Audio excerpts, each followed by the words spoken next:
Saya pernah punya teman, divonis dokter 2 bulan lagi mati. Teman itu gak doyan mangan. Tapi sarannya dia hidup kalau ada obat dari Jerman itu. Kalau enggak ya mati. Tak tilii.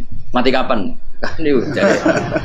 Kabarnya 2 bulan. Siswa supan 2 bulan.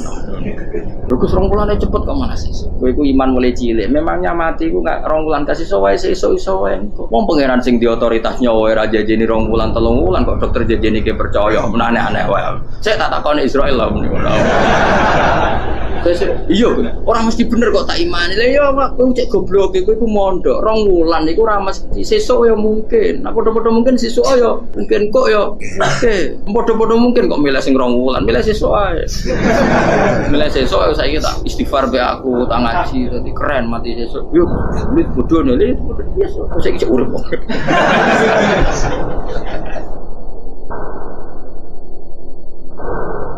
Jadi ada seorang wali kata Hikam, kadang-kadang seorang wali itu mau doa diulang itu sungkan. Kenapa? Yang perlu diingatkan itu yang potensi lupa.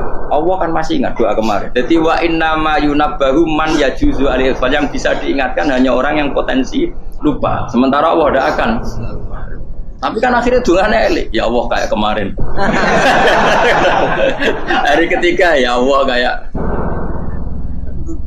Makanya menurut saya ilmunya orang hakikat itu juga ada sisi kriminalnya karena ya tadi. Tapi kamu ingkar ya keliru. Memang Allah gak mungkin lupa. Ngapain kamu ingatkan? Makanya menurut saya Allah itu mangga terbaik, bener-bener Rahman Rahim. Mestinya nak Allah terbaik, itu ngomong bedino malah ngamuk. Lah aku lali tapi mbok eling dong. Tapi Allah itu ya maklumi dengan kekeliruan. Kita ini kan selalu keliru, dongo terus ya keliru sebetulnya, karena seakan-akan kan mengingatkan seseorang yang mungkin lupa. Wong Allah tidak pernah lupa kok kamu ingetin. Atau kamu menggurui Allah, yaitu ya Allah nang sebadani kalau di duake, padahal nggak mesti maslahat bagi kamu. Duake orang mesti maslahat bagi kamu. Kalau kamu turun terus, pas minta itu karena tomak kamu, hadun nafsi kamu, serakah kamu, tapi nggak tahu diri pantas taura dengan permintaan. Kayak gue misalnya jongo jadi wali, ini soalnya Allah tersinggung. Bocor atau tirakat atau jalur jadi wali.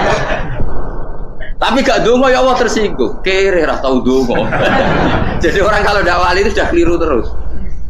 Jadi gue di sepuro, tapi tak kira itu ada. Ya jajal gitu dongo jo wali kok sabtu kok dirjelas.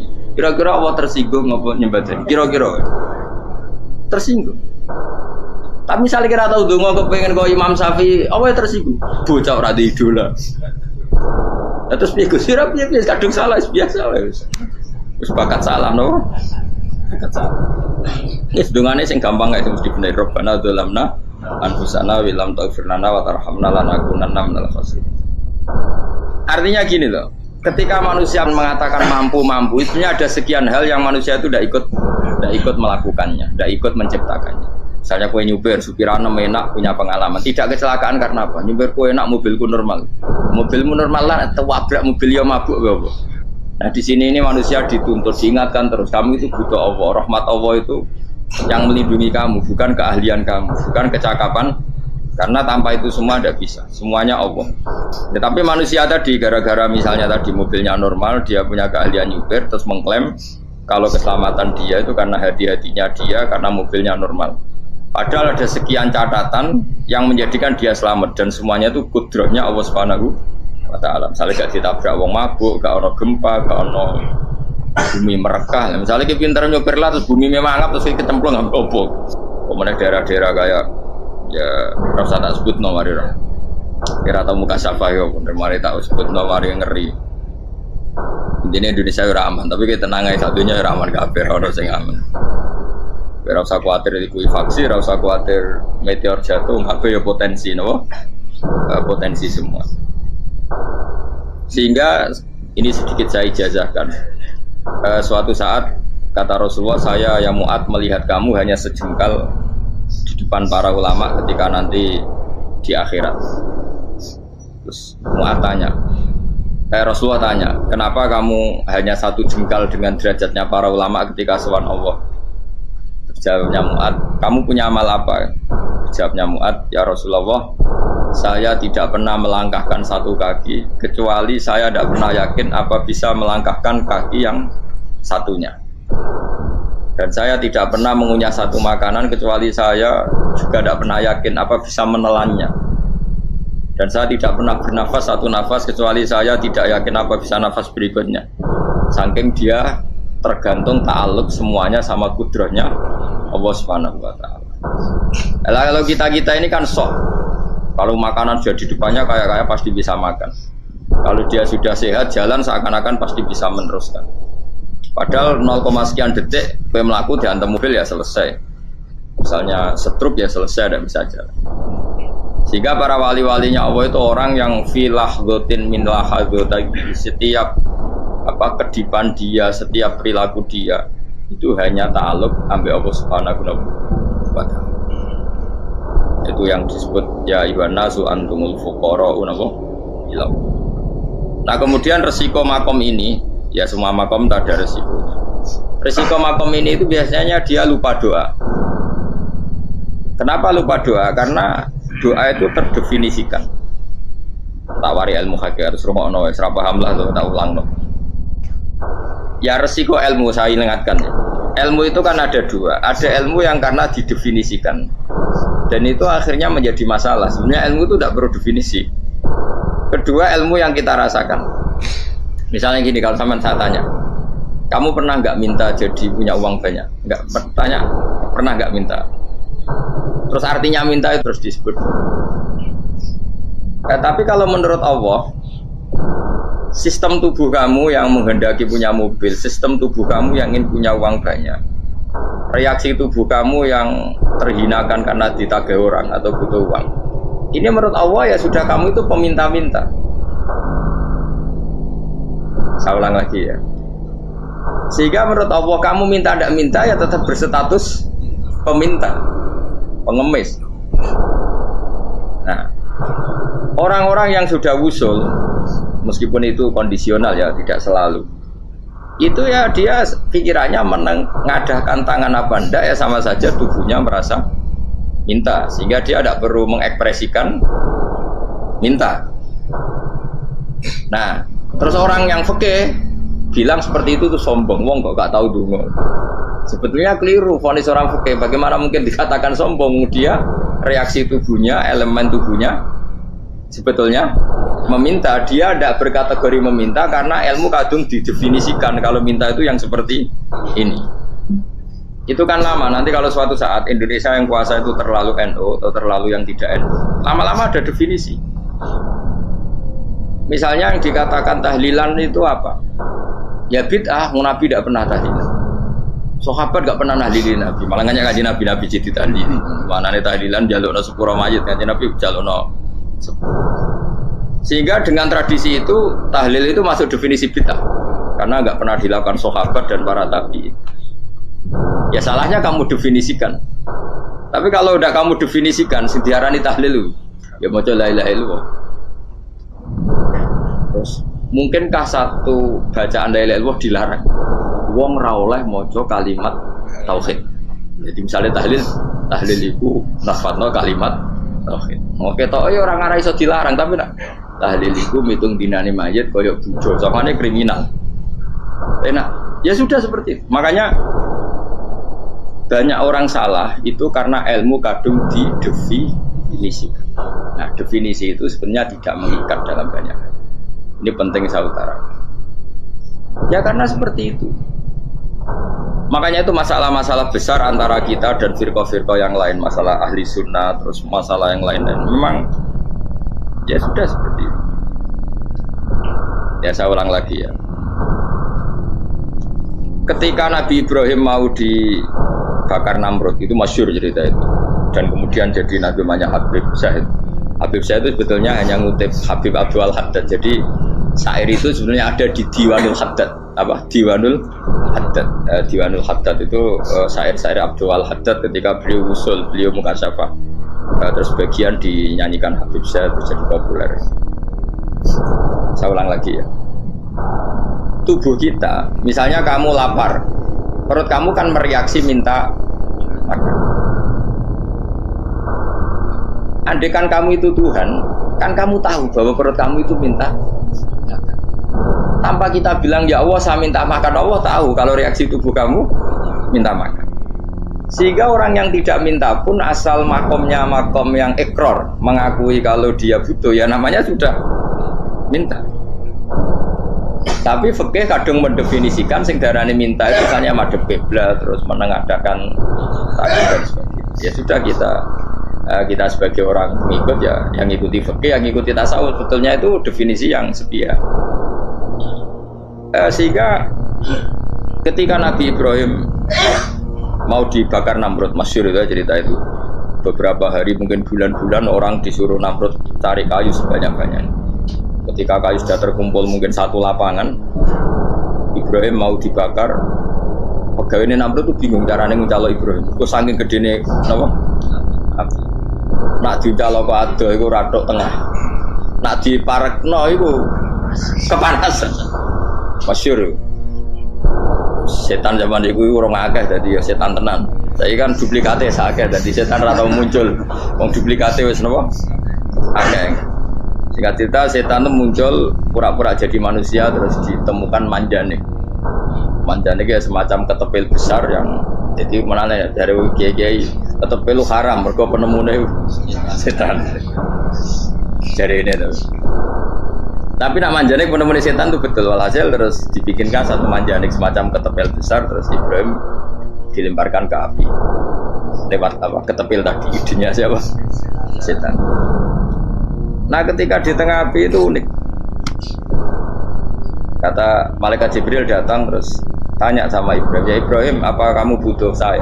Butuh, alakah haja, apa kamu punya kebutuhan? Jawab Ibrahim, lah saya tidak punya kebutuhan. Amma ilaika fala, kalau ke kamu ndak, karena kamu makhluk, apapun keren kamu Jibril tetap kamu makhluk. Amma ilaika fala, ndak maksudnya butuh ke Allah nanti saya nyampaikan. Mana dinya Nabi Ibrahim, kalau Allah ndak usah kamu sampaikan ya sudah tahu. Gua be Jibril. Oh anakku itu ditekek kan. Ya saya ulang lagi, apa kamu punya kebutuhan? Alaka hajalah amma ilaika fala, kalau ke kamu ndak. Nggak, maksudnya butuh ke Allah, nanti saya sampaikan. Karena Jibril yang mentang-mentang dekat sama Allah dan tukang memberi informasi. Tapi kata Ibrahim, kalau ke Allah sih nggak perlu kamu, dia sudah tahu. Nah itu terjadi namanya Habib Abdul Haddad masyhur itu apa? Hasbi min su'ali ilmuhu bihali. Jadi cukup ilmunya Allah itu menjadikan saya tidak perlu minta. Hasbi min su'ali ilmuhu bihali. Jadi ada kondisi tertentu yang para wali itu, saya ulang lagi, kondisi tertentu yang para wali itu ya tidak minta. Tapi kalau itu ditiru jenengan semua ini jadi keangkuhan. Kenapa? Wes ora ndonga tangane ditenagakno, atine ya ora eling pangeran, kan akhirnya tak jaluk tenan. Jadi gue aja niru wali-wali. Nah wali-wali itu kan misalnya tangannya tidak menengadah tapi semua sistem tubuhnya merasa butuh sama. Saya itu pernah ya, tapi itu kondisional dan saya juga ngulang tidak mesti bisa. Ketika saya umroh itu pernah saya ada satu kondisi itu doa ya di putaran pertama. Di putaran pertama saya berdoa ya agak banyak di multazam. Putaran kedua mau berdoa sudah tidak berani lagi. Sampai ke-7. Hari kedua ya tidak berani, hari ketiga tidak berani. Nah seperti itu tidak bisa dibuat-buat meskipun saya juga agak ingin. Tapi ya pas itu ya nggak bisa. Gara-gara itu korban kitab hikam, ya kitab hikam yang terkenal. Kitab hikam itu pernah cerita gini. Rubbama dallahum al-adab ala tarkit tolak. Terus di antara makalahnya itu wa inna ma yunabbahu man yajuzu alaihil ikhfal. Tapi kamu jangan niru dosa kan. Tapi jangan ingkar ilmu ini tambah dosa kowe. Jadi niru ya dosa, ingkar ya dosa. Jadi ada seorang wali kata hikam. Kadang-kadang seorang wali itu mau doa diulang itu sungkan. Kenapa? Yang perlu diingatkan tuh yang potensi lupa. Allah kan masih ingat doa kemarin. Loh itu gara-gara saya sebelum umroh itu mensinau kitab hikam itu agar dulu. Ya Allah, sing tak dongani wingi eling kok tak eling nomene yo. Dadi wa inna ma yunabbahu man yajuzu alaihi, yang bisa diingatkan hanya orang yang potensi lupa. Sementara Allah tidak akan. Tapi kan akhirnya dongane eling. Ya Allah kayak kemarin. Hari ketiga ya Allah kayak. Makanya menurut saya ilmunya orang hakikat itu juga ada sisi kriminalnya karena ya tadi Tapi kamu ingkar ya keliru. Memang Allah gak mungkin lupa. Ngapain kamu ingatkan? Makanya menurut saya Allah itu mandat terbaik, bener-bener Rahman Rahim. Mestinya nak orang terbaik itu mau bedino malah ngamuk. Lah aku lali tapi mbok eling dong. Tapi Allah itu ya maklumi ya, dengan kekeliruan. Kita ini kan selalu keliru, donga terus ya keliru sebetulnya. Karena seakan-akan kan mengingatkan seseorang yang mungkin lupa. Wong Allah tidak pernah lupa kok kamu ingetin terus. Atau kamu menggurui Allah, yaitu ya Allah nang sebadani kalau di duake padahal nggak mesti maslahat bagi kamu. Duake orang mesti maslahat bagi. Maka ada sekian contoh yang wali itu dibully pangeran. Saya sering cerita, banyak cerita wali itu dibully pangeran, digarap ya pangeran. Ini gara-gara salah itu. Saya pernah cerita dan itu ada di hikam betul di kitab itu. Itu ada wali itu tukang hamal itu manol di pasar itu tukang angkut. Jadi kalau ada orang bawa barang berat diangkut dia, terus misalnya kalau dulu mungkin ya ke kereta atau ke singkat cerita terus diupahi. Setelah dapat apa dia pasti pulang karena dia hanya butuh makan satu piring karena dia tirakat makan satu piring untuk ibadah 24 jam. Singkat cerita dia ngeluh ya Allah. Kamu tahu, engkau tahu saya ini pecinta engkau. Saya ini hanya butuh makan satu piring untuk kuat sholat. Tapi kenapa harus jadi juru manol? Berilah saya rezeki yang tanpa kerja. Nah, selang sekian hari dia dituduh maling, terus di penjara, terus dapat rezeki tanpa kerja. Dia terjawab kenapa jadinya gini? Kan kamu minta rezeki tanpa kerja. Ya itu penjara itu rezeki tanpa kerja kan. Jadi Allah memperlakukan para walinya itu memang unik. Ya kadang dibully. Sehingga dalam cerita-cerita kenabian kata Qadiyat itu nggak ada orang yang sering dibully Allah kayak nabinya. Karena nabi itu orang yang dicintai Allah. Jika salah sedikit saja itu cara pangeran itu, cara kampus itu digarap pokoknya dipelonco pokoknya salah sedikit. Misalnya begini, Nabi Yakub itu kan nabi. Dia mungkin nyon jauh gak tersadar nyembelih apa itu anak sapi itu di depan indukannya. Ya beliau mungkin spontan saja, Pak. Kalau kamu yang melakukan pasti tidak ada hukumannya karena Allah tidak pati peduli sama kamu, sudah lah. Artinya gak peduli, salah pantas saya ora jelas ya gitu. Tapi ini nabi. Ketika itu terus indukannya sapi tadi, ya Allah, Yakub itu kekasihmu. Saya tidak berani sama dia karena dia kekasih. Tapi saya tetap menuntut keadilan. Dia harus merasakan susahnya dipisah dengan anak. Meskipun dia tidak nuntut rasanya roh anak sebelah itu tidak ada se-ekstrim itu. Sapinya itu hanya nuntut ya Allah dia harus merasakan sakitnya terpisah dengan anak. Akhirnya Allah menciptakan Yakub mengalami terpisah dengan Nabi siapa? Itu kalau kata Qadiyat, itu kalau yang melakukan tidak Nabi pasti gak dibully Allah, dibiarin. Karena Nabi ini yang melakukan. Sini Nabi Yusuf lagi, mana rasa daftar wali berat. Nabi Yusuf itu di penjara itu karena terdolimi apa karena memang dia salah? Terdolimi. Dan Nabi Yusuf itu Nabi. Nabi Yusuf itu Nabi betul memang benar-benar. Meskipun ganteng dia Nabi. Syaratnya Nabi ganteng, kira-kira mlebu. Nabi itu harus ganteng, nggak boleh. Nabi elek ora oleh. Karena Allah izin di kekasih kok kriting elek. Allah itu di selera. Kabeh Nabi mesti yang paling ganteng di kaumnya, yang paling nasab. Nggak boleh Nabi kok pesek, kriting, tidak boleh. Tapi kalau sudah jadi orang soleh oleh kan. Tapi kalau Nabi tidak boleh. Nabi Yusuf bukan, masyhur kan cerita Nabi Yusuf dengan siapa? Sulaiman. Dan belum ada orang dalam keadaan darurat masih cerdas kayak perempuan. Jadi singkat cerita, ketika Yusuf diajak Zulaikha selingkuh gak mau kan keluar dari kamar. Dalalah kebetulan wa alfaya sayyidah rajal. Itu si Zulaikha tadi spontan langsung bilang, wahai suamiku, apa hukuman orang yang ingin menodai keluargamu? Itu wong wedok. Padahal dia agak terencana, dia pun nggak bayangkan kepergok suaminya. Itu dalam keadaan kepergok itu masih cerdas. Suamiku, apa hukuman orang yang mau menyelingkuhi keluarga Anda? Singkat cerita suaminya murka, terus Yusuf di penjara, terdolimi. Ketika di penjara, kemudian Yusuf punya keahlian mentakwil apa? Mimpi. Kan tadi suaminya Zulaikha itu tidak sampai raja ya, kira-kira PM atau menteri. Raja itu punya mimpi yang bisa nakwil itu hanya Yusuf. Singkat cerita, terus utusan raja datang ke Yusuf dan takwilan Yusuf terbukti benar. Tapi Yusuf ini seorang nabi, saya ulang lagi Yusuf seorang nabi dia, tapi ya manusia. bilang gini ke utusannya, coba bilangkan ke raja kamu, di penjara ini ada orang yang di penjara secara terzalimi, yaitu saya. Tolong laporkan ke majikan. Itu Allah tersinggungnya itu bukan main. Nabi kok lapor makhluk. Itu tersinggung. Nah, kowe kan gak piye. Kowe ngajono proposal ya ora piye-piye. Wis pokoke Allah kowe wis ra piye-piye wis. Wong sampean swargane ya ora langsung wae ngono pokoke kira-kira kan sudah enggak perlu ditegur. Makanya fa'an sahu syaitanu dzikra rabbi fala bitha fi sijni bid'asi. Maka Allah mentakdirkan utusan raja tadi itu lupa melaporkan peristiwa Yusuf ke raja tadi, sehingga raja enggak pernah dengar kalau ada orang di penjara karena Allah tersinggung. Wong kowe ku nabi kok lapore ambek penguasa. Ngono tok iku wis Allah tersinggung. Karena dia nabi, enggak boleh nabi lapor makhluk. Jadi Allah itu dengan nabi itu sangat-sangat sensitif. Sangat-sangat sensitif. Ya begitu. Terus cerita yang terkenal, meskipun ini enggak ada di Quran, Nabi Musa.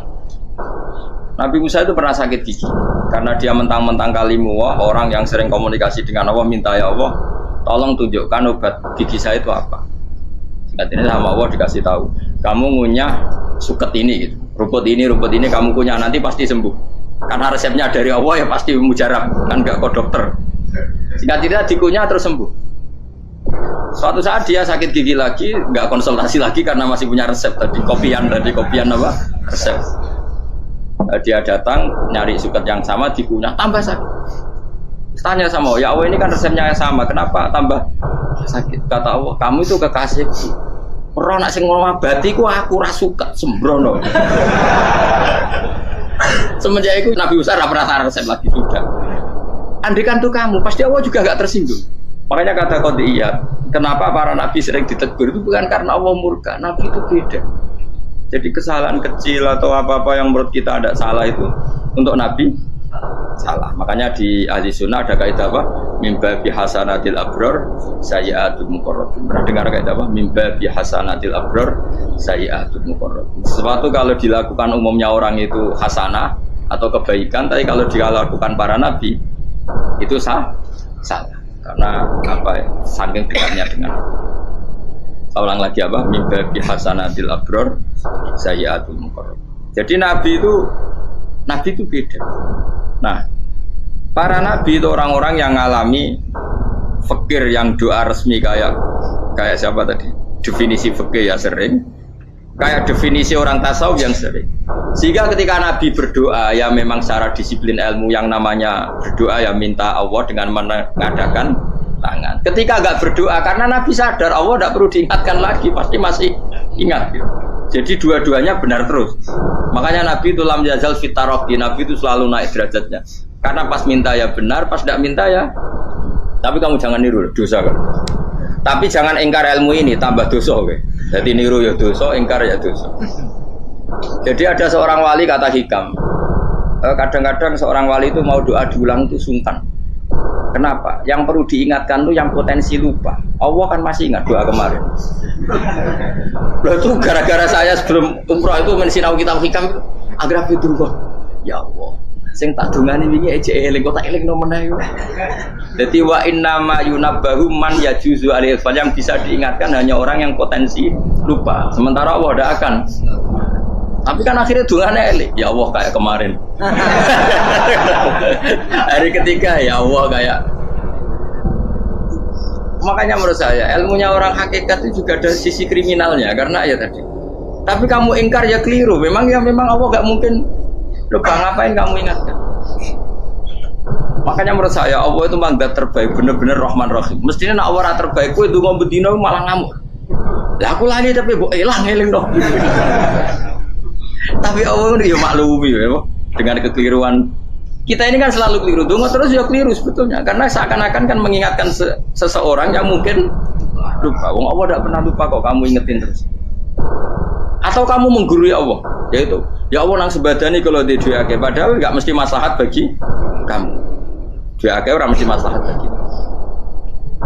Kalau kamu turun terus, pas minta itu karena tomak kamu, hadun nafsi kamu, serakah kamu, tapi nggak tahu diri, pantas taura dengan permintaan. Kayak gue misalnya jongo dia jadi wali, soalnya Allah tersinggung, bocah atau tirakat atau dia harus jadi wali.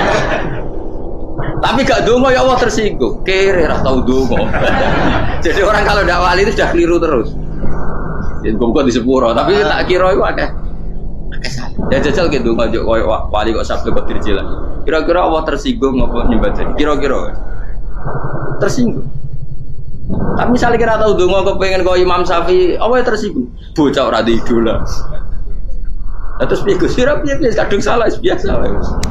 Terus bakat salah no. Bakat salah. Ini sedungane sing gampang gak sing mesti bener. Rabbana dzalamna anfusana wa lam taghfir lana wa tarhamna lanakunanna minal khasirin. Saya pernah punya kitab dan kitab itu menurut saya luar biasa. Bahkan ketika adu bully itu, adu cara mahasiswa itu kayak pelonconan itu. Nabi sama Nabi pengiran dibu dan itu sekali yang satu salah melakukan disiplin ilmu, pengiran itu degradasi. Dan Allah memang mengancam gitu. Kalau kamu melanggar ini, la biton namin diwanin nubuah. Nanti la amkuan namin diwanin nubuah. Kamu saya hapus dari buku kenabian. Tes-tesannya ya lucu, misalnya begini. Kata Nabi Musa kan ditanya. Ketika dia khutbah ditanya orang, siapa orang paling alim ya Nabi Allah? Sekarang orang paling alim itu siapa? Nabi Musa jawab, saya kan. Itu Allah tersinggung karena wong kok mletene ngono. Tapi andai kan Nabi Musa kok jawab Fauzi itu salah, oh tambah salah meneh. Atau enggak Pruhen, malah salah meneh. Tapi jawab Musa ya salah. Saya Gusti, saya kan. Orang paling alim siapa? Saya. Allah memperingatkan Musa, ada seseorang yang lebih alim ketimbang kamu. Coba kamu harus ketemu dia. Terus ketemu dengan cerita ketemu Nabi siapa? Khidir. Terus dalam 3 sesi ini, 3 babak ini buli-bulian. Nabi Khidir itu dalam 3 babak ini selalu kelihatan salah. Di antaranya adalah cara sekarang ya mungkin di gonjaan sepeda motor atau perahu kalau dulu yang menggratisi dia numpangi sepeda motor malah spionnya dicopot, dirusak. Tapi Musa kan terus sudah digratisin malah rusak yang motornya yang apa? Menggratisin. Nabi Khidir masih tenang. Kamu tidak paham. Jadi Nabi Khidir mesti distok kamu tidak paham. Itu kata syurrahul hadis termasuk Ibnu Hajar al-Asqalani bilang gini. Setelah itu kedua membunuh anak kecil. Musa tambah marah. Anak yang belum punya dosa kok kamu sampai 3 kali ada 3 peristiwa. Itu kata syurrahul hadis. Andai kan Musa kok diam tidak protes, maka dia akan disalahkan Allah. Karena dia berarti membiarkan kemungkaran di depan matanya tanpa reaksi.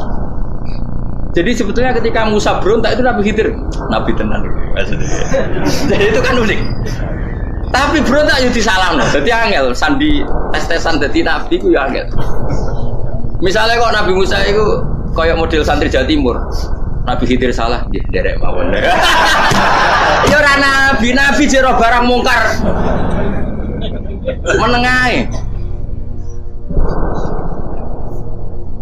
Berarti yo nabi goblok ngono kira-kira. Makanya memang Musa harus konsisten seperti itu, harus demo terus. Kayak saya misalnya sebagai kiai fikih, kiai ya harus seperti ini cara mulang saya. Enggak boleh saya misalnya terus anut mulang terus tawadhu semeneng wis ora karu-karuan. Jadi andekan Musa kok tidak protes itu malah salah. Ya memang harus. Dan itu Nabi Khidir Nabi tenang. Makanya Nabi Khidir akhirnya respect. Tidak ada hati sebaik Abu Musa. Risi itu gak nyaman ketika melihat kemungkaran. Jadi itu sebenarnya poin. Tapi lucunya Nabi Khidir ya nyalan. Takkan dari rasa kok komen takok. Tapi ya disalahno. Ya aku jadi Nabi Musa. Ya jajal, gawe peristiwa meneh aku tak sabar apa bareng. Kan jajal nih. Bareng dijajal ya protes meneh. Bareng protes meneh, tinggal 1 kali kesempatan. Kowe takok meneh wis ora dadi murid. Dikasih kesempatan lagi, ya protes meneh dek nang pacar. Tapi itu justru itu menjadi kelebihannya Nabi Musa karena syarat seorang nabi adalah al-musara'ah ila ingkaril munkar kata Ibnu Hajar al-Asqalani. Syarat seorang nabi adalah secepat ngingkari sesuatu yang mungkar. Enggak boleh. Ya toh misalnya kita jadi murid terus gurumu itu gandeng artis atau gandeng penyanyi dangdut. Dia derek mawon. Jadi guru umur goblok. Tapi kowe ngloroi guru tersinggung. Ora roh hikmah iku. Kan bingung loh. Di guru ini Pak bingung. Dale ke di guru jadab orang Jawa Timur apa? Gurumu gandeng penyanyi dang. Reaksimu beda sak takut. Ayo loh, nak elek kan gak iri. Biasanya nak elek itu ra iri. Sekarangmu Pak. Sing ayu, sing potensi iri. Kira-kira reaksi kamu itu milih derek mawon apa berontak? Golek nak gurumu wong alim mesti nak pasti meneng.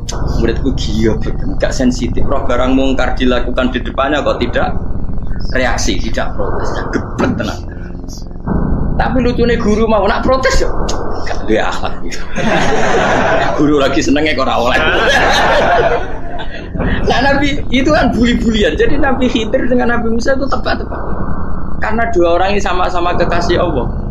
Itu Nabi Musa justru barokahnya itu dia tidak pernah kelasmennya di bawah Nabi Khidir. Semua ulama sepakat kelasmennya Musa tetap di atas Nabi. Sehingga yang berlaku ya tetap ilmunya Nabi Musa bahwa membunuh anak kecil tidak boleh, merusak perahu milik orang lain. Ya.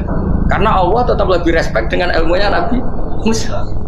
Nabi Khidir tetap ilmunya nggak dipakai, meskipun dia disebut hakikat. Karena ilmunya Nabi Khidir ngani ngoyo. Ngani ngoyo wong ape mutusno ngenteni nginceng loh mahfud. Lah sing iso iku sapa? Barang ra mungkin kok. Makanya Nabi Khidir terakhir menutup kalimatnya wa ma fa'altuhu an amri. Dzalika ta'wilu ma lam tasdi alaihi sab. Aku dhewe nglakoni ini ya ora roh, wis ditakdir nglakoni ngene wae. Dadi Nabi Khidir ya ora paham.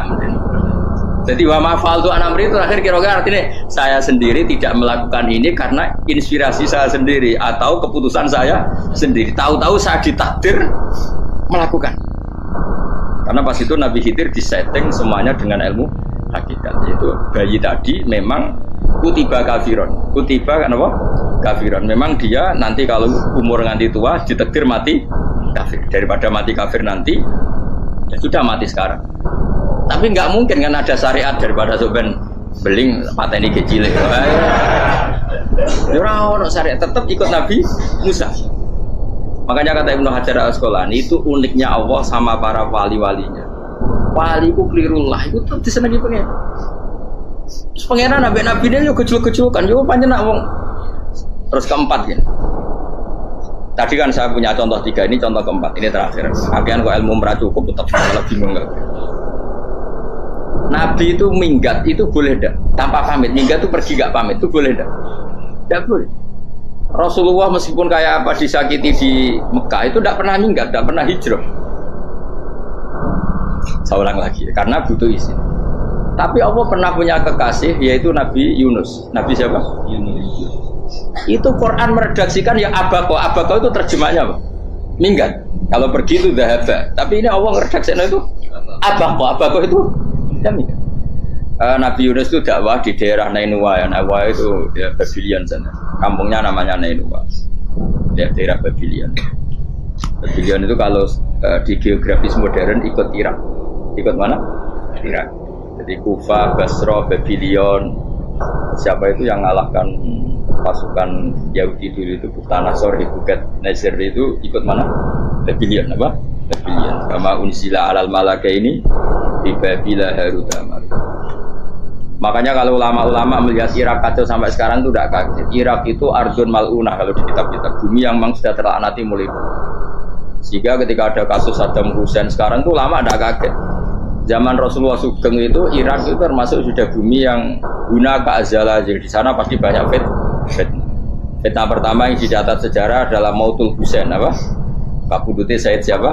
Husain di Karbala. Era Imam Syafi'i adalah zaman mifnah, ulama dibantai karena dipaksa mengatakan Quran apa? Makhluk. Konflik-konflik sampai era Saddam Hussein terus era sekarang jadi. Nah, kita ini ulama sebenarnya tahu tarikh itu. Tapi di era modern kan dianalisis karena campur tangan ini itu ya sudah lah. Sebab goblok pun aja daripada ngebantah-bantahan malah ragam.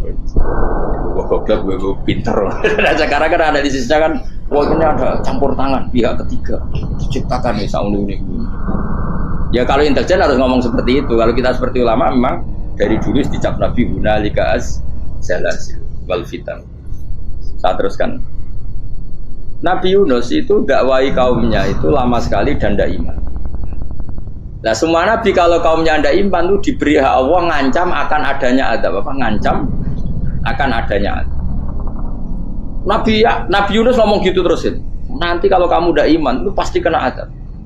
Anggap saja dia ngancam gitu sudah berbulan-bulan. Singkat cerita, adab baru tinggal 3 hari lagi. Ayo nang iman, tinggal 3 hari lagi. Ya kira-kira dia ngomong misalnya Ahad, berarti Ahad, Senin, Selasa, atau kamu milih Selasa ya Rabu, Kamis. Singkat cerita Ahad itu dia gak kuat. Wah semane kurang 3 dino kaumku tetap ora iman. Mangkel asem, minggat deh. Mau minggat ya jadi mau minggat kan gak punya tujuan, so asal pergi jauh saja. Ada perahu, sekenanya dia naik saja. Namanya minggat nih. Kalau bawa bekal terencana, bawa visa, paspor kan plesir namanya. Jadi minggat itu ya gak, ya sekenanya gak persiapan. Singkat cerita sampai ikut perahu nelayan tadi, terus zaman itu ya ada mitos kalau ada gelombang yang nggak wajar pasti ada orang minggat. Terus ditanya siapa yang minggat, Nabi Yunus kan orangnya jujur, saya katanya. Ya sudah yang minggat harus dicemplung gitu. Ya, terus ada yang agak baik, ya jangan gitulah. Ini kan kita semua butuh selamat, judi dulu. Terus judi satu lagi ketemu Yunus. Coba mungkin salah udahnya, judi lagi ketemu sampai 3 kali ya ketemu Yunus. Makanya fasahama fakana minal mudkhadis, diuji dia kalah kemudian tenggelam. Fal taqamahul khutu wa huwa mulim. Dia diuntal, ditelan oleh ikan nun. Di situ ikan nun digambarkan saking besarnya itu. Dan ini uniknya Allah sama kekasihnya. Sudah Allah menyalahkan tapi unik. Ikan ini kan itu sama Allah dikasih instruksi. Kamu nggak boleh makan dia, dia kekasih saya. Terus ketika di perut apa? Ikan, dia kegelapan. Terus Nabi Yunus cita-citanya satu, ya Allah, kalau saya sumpah kiri saya tidak bisa baca tasbih. Makanya sama Allah disulap perut ikan itu jadi masjid. Jadi dia di dalam perut ikan ya santai saja tetap wiridan. Santai. Fana ada fi dzulumati alla ilaha illa anta subhanak inni kuntu minadz dzalimin. Ya dia santai aja wiridan karena perut ikan bagi dia adalah masjid. Ya dia disalahkan Allah karena abako tadi minggat, hijrah tanpa pamit. Tapi juga dibela-belain Allah, ikan tadi tidak boleh nelan. Ini perlakuan Allah sama orang yang bikin. Tapi karena dia Nabi, uniknya apa? Dino Ahad itu kaumnya do nginceng omah Nabi Yunus. Rame-rame nginceng.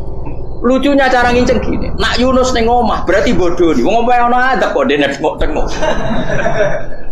Bareng dinceng Nabi Yunus tuh gak ada. Oh tenan ono adab. Mulane wonge rawani ning omah. Itu uniknya pangeran. Jadi umpama dekne ora minggat ya salah. Umpama dekne ora minggat berarti kaume jare apa ono adab ono gempa bumi liku faksi kok dekne ning omah. Lah nek ono tenan ra mlayu, nyatane gak mlayu. Dadi mbok Allah didesain minggat. Tapi nek minggat yo disalahno Nabi yo ora pamit. Makanya masyhur saya itu punya kitab karangannya Habib Alim Alamah, babanya Habib Anis, Habib Ali bin Husain yang ngarang apa? Ali bin Muhammad bin Husain karang yang Simtud Duror itu. Itu diantara doanya gini. Tapi jangan tiru loh, kerawali bro. Aku rawani niro, cuma saya hafal secara ilmu, tapi saya ada branding.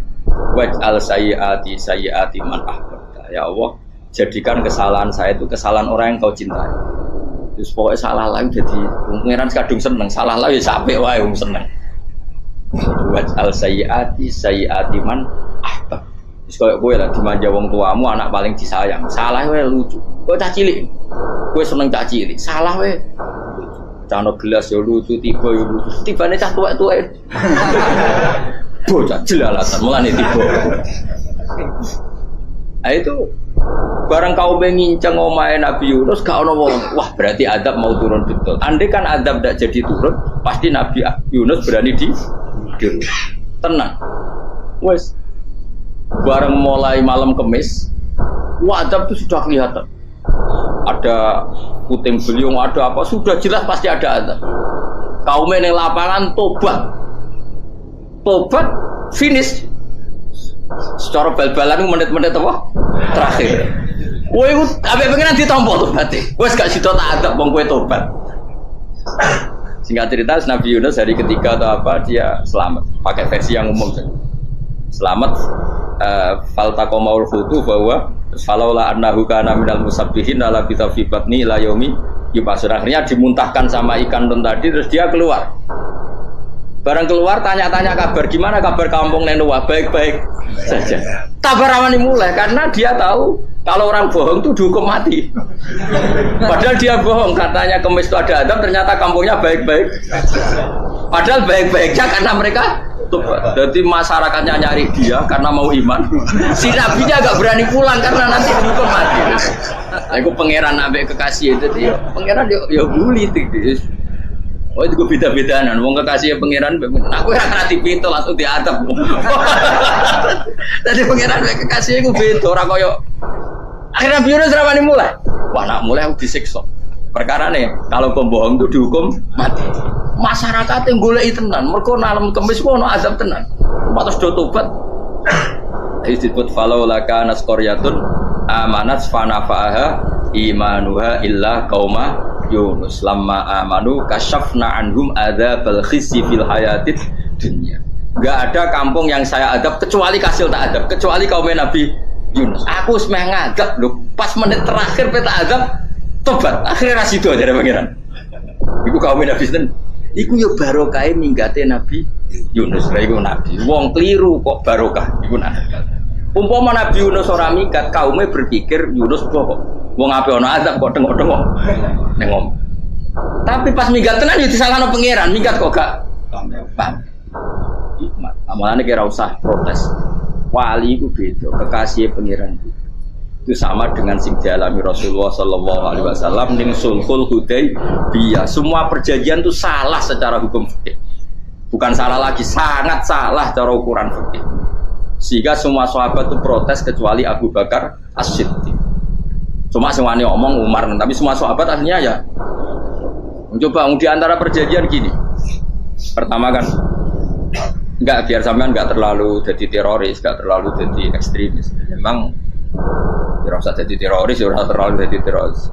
Semua itu mungkin, kan? Di dunia semuanya mungkin. Singkat cerita Nabi itu sudah di Hudaybiyah. Hudaybiyah dengan Mekah kan tinggal sekitar paling 40 kilo. Saya pernah itikaf di masjid yang pernah dipakai Hudaybiyah. Kan sekarang jadi mikot ya, termasuk mikot umroh di Mekah kan apa? Hudaybiyah kan mikot di yang terkenal kan apa? Jirona, Tanim, Hudaybiyah. Itu perjanjiannya tuh gini. Perwakilan dari Quraisy namanya Suhail bin Amr. Siapa? Suhail bin Amr. Perjanjiannya gini, Muhammad kamu tidak boleh masuk Mekah. Kamu boleh masuk Mekah itu tahun depan. Padahal Nabi sudah bilang kepada sahabatnya, ayo kita umroh. Dan diberi hak umroh. Tapi setelah sekitar 40 kilo masuk Mekah dicegat sama orang kafir Quraisy. Lah Nabi sakit tenang. Nabi kadung mentafsir, memberi berita gembira, saya mimpi kalian masuk tanah haram amini namu khalikin, aman semua, semuanya bercukur gundul atau mencetak rambut. Pokoknya terus kata sahabat senang sekali karena mimpi Rasulullah tidak pernah apa? Tidak pernah salah. Bareng di situ di antara perjanjiannya hadza ma kataba ali Muhammad Rasulullah. Ini perjanjian yang ditulis Muhammad Rasulullah. Kata Suhail, hapus kata Muhammad Rasulullah. Kalau saya tahu kamu Rasulullah tidak saya perangi, tulis Muhammad bin Abdullah. Kata Rasulullah, ya Ali hapus tulisan Muhammad Rasulullah.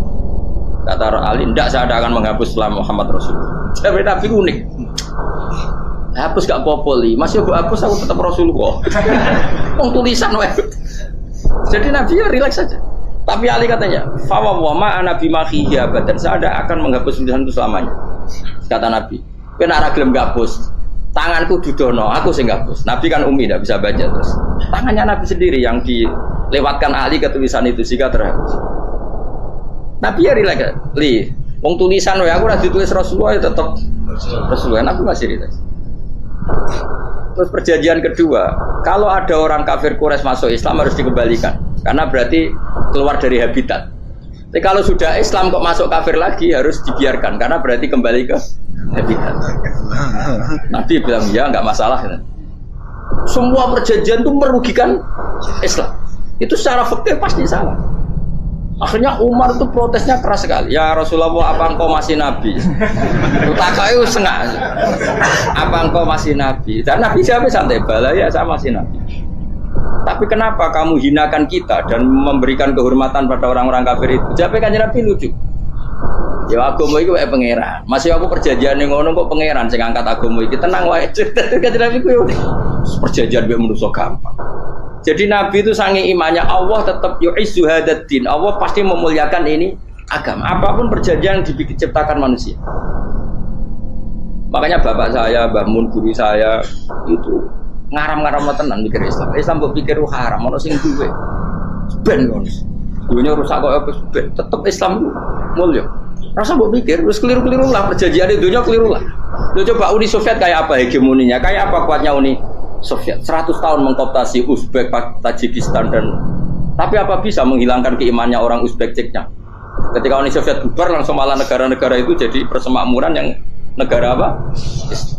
Indonesia kayak apa? Dikooptasi PKI, dijajah Londo 350. Mbah Soleh Darat alim zaman Londo, buyut-buyutku alim zaman Londo. Iku semondok Mekah ya alim. Zaman PKI akeh wong alim. Saiki ayo zaman Islam Nusantara apa ono sing alim koyo. Jadi Islam menarik zaman wis di regani negara, zaman rung dinegani negara iku wis mul. Karena ini agama milik Allah. Punya ketahanan yang luar. Sebenarnya dari Nabi tentang kayak perjanjian salah lah, gak apa-apa. Inna wa ta'ala a'azza hadati. Inna wa ta'ala la yudhi'u dinahu wa la yudhi'u. Pokoknya pangeran bakal ngembar agamanya orang masalah perjanjian keliru lah. Perjanjian ketiga itu semuanya merugikan Islam. Tapi apa kata Abu Bakar ketika protes Nabi gak dijawab, datang ke Abu Bakar. Menurut kamu gimana? Jawab Abu Bakar lucu. Makanya ini menunjukkan makanya kenapa ahli sunnah berkeyakinan afdhalus sahabat itu siapa? Jawab Abu Bakar, wes samar, perjanjiannya keliru lah, wes keliru lah, kayak geremeng-geremeng santai negeri. Tapi la tadkhul bainahu wa baina habib. Kamu jangan masuk wilayah itu hubungannya orang yang terkasih sama kekasihnya. Wes gak masuk akal lah, semuanya menengah. Ya sehingga ya sudah Allah. Ternyata, nah perjanjian keempat ini yang agak Nabi hanya minta gini toh. Itu saya turuti semua, tapi saya minta satu hal kata Nabi. Bolehkan diskusi tentang Islam terbuka. Makanya diskusi terbuka itu baru kata Nabi. Jangan larang orang mendiskusikan Islam. Itu dok mintanya. Oke, dari Suel, diskusi wae pikirannya Suel kan, mau diskusi wae. Enggak masuk Islam, diskusi. Jangan larang orang yang membicarakan Islam secara terbuka. Ada kata terbuka. Dari Suel, oke, enggak masalah. Itu toh yang itu pun nggak jelas menguntungkan Islam apa enggak. Akhirnya apa yang terjadi? Darun Nadwa, tempat-tempat pertemuan terus ini gedung parlemen, semuanya itu diskusi. Sajane Muhammad Yusuf konsep Islam itu dan semua yang cerdas juga sajane yo bener Muhammad nyembah watu banyak giok tenan. Banyak giok tenan watu kok di nah Yahudi ora bener bisa, Nasrani ora bener pangeran atau wah diskusi suwe-suwe hasil diskusi sepakat jadi tetap bener Muhammad tetap bener. Akhirnya hasil diskusi itu akhirnya mereka membatalkan perjanjiannya sendiri. Perkara ini baru kayak apa? Malah Nabi ketika balik di Medina, Umar sempat protes ning dalan. Oke ya Rasulullah, saya nerima konsep Anda, tapi saya menyisakan satu pertanyaan. Jari jenengan niku ana ayat sing nurjukna la tadkhulunal masjidal harama insyaallah aminina muhallikina ru'usakum. Lah kok nyatane ra sida mlebu Mekah malah kita terusir kembali lagi ke Madinah. Iku Nabi yang agak lucu ngendikan. Mar, ning ayat iku ra gak ana taune. Apa ana ayat iku taun iki? Sing ngatek taun iki ra kowe. Dari Nabi ya ora ana taune ya. Ora ana taune kok tauni dhewe kan kira-kira. Ayat itu kan gak ada tahu nih, Umar sing GR nafsiri tahun ini. Mau suatu saat kamu akan masuk Masjidil Haram. Tapi kan gak ada tahu nih ayat. Apa di ayat itu ada tahunnya Umar? Dan Allah bilang tahun ini ya enggak, ya sudah kalau gak ada tahunnya, ya pokoknya mesti kapan-kapan terjadi. Tapi orang saya kayak Sugih Rugen kan gak ada tahu nih, orang saya. Mau aku tuh gak ada Sugih, tapi kan tanpa tahu. Bisa suwi. Nah. Akhirnya apa yang terjadi? Ada diskusi masif di Mekah. Setiap yang cerdas, setiap Nabi tanya Abu Sufyan siapa? Nabi mau komentar gini dah, sama siapa teksnya? Misluhu la yajhalul Islam. Kalau Islam sudah didiskusikan, otak secerdas Ikrimah bin Abi Jahal, secerdas pasti tidak bodoh tentang Islam. Maknanya pasti akal yang waras memilih Islam. Wah, akhirnya Islam jadi masif. Ya sudah karena Islam sudah masif, tokoh-tokohnya cenderung Islam, akhirnya perjanjian itu dibatalkan sendiri. Akhirnya waro'aitan nasa yadkhuluna fi dinillahi afwaja. Akhirnya mereka berbondong-bondong masuk.